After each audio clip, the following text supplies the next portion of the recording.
Canibalismo carioca.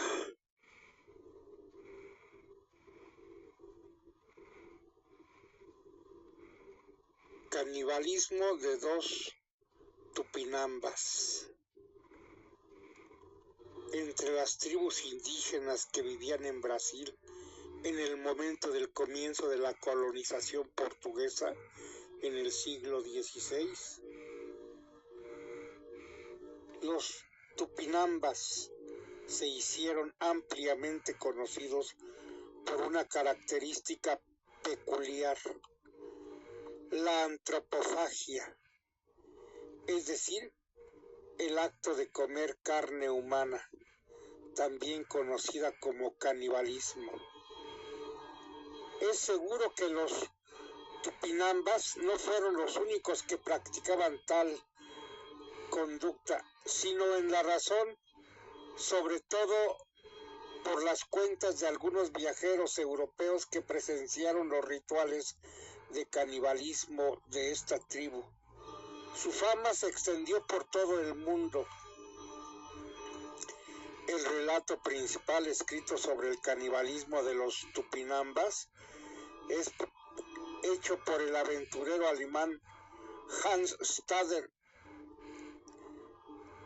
que nació en 1525 y murió en 1579, y está registrado en la obra Dos viajes a Brasil, publicada en 1557.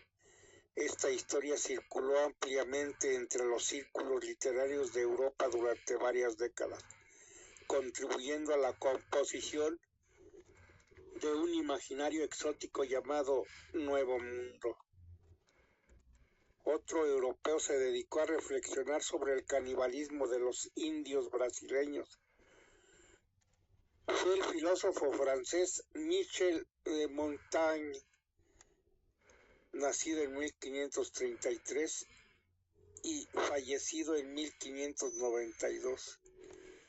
Es el inventor del género de la escritura llamada ensayo. Montaigne escribió el ensayo titulado Dos caníbales para pensar en la manera misma de organizar la civilización europea después de su época, en el siglo XVI. En contraste con la tribu primitiva de tupinambas, sin mencionar que tanto Montaigne como varias multitudes de gente del siglo XVI han tenido la oportunidad de ver a los indios tupinambas en ciudades como Lisboa y París. Habían sido capturados en Brasil y conducidos ahí para añadir una exótica a la corte de los monarcas europeos. La práctica del canibalismo entre las tribus indígenas de Brasil es interpretada por antropólogos e historiadores de varios ángulos.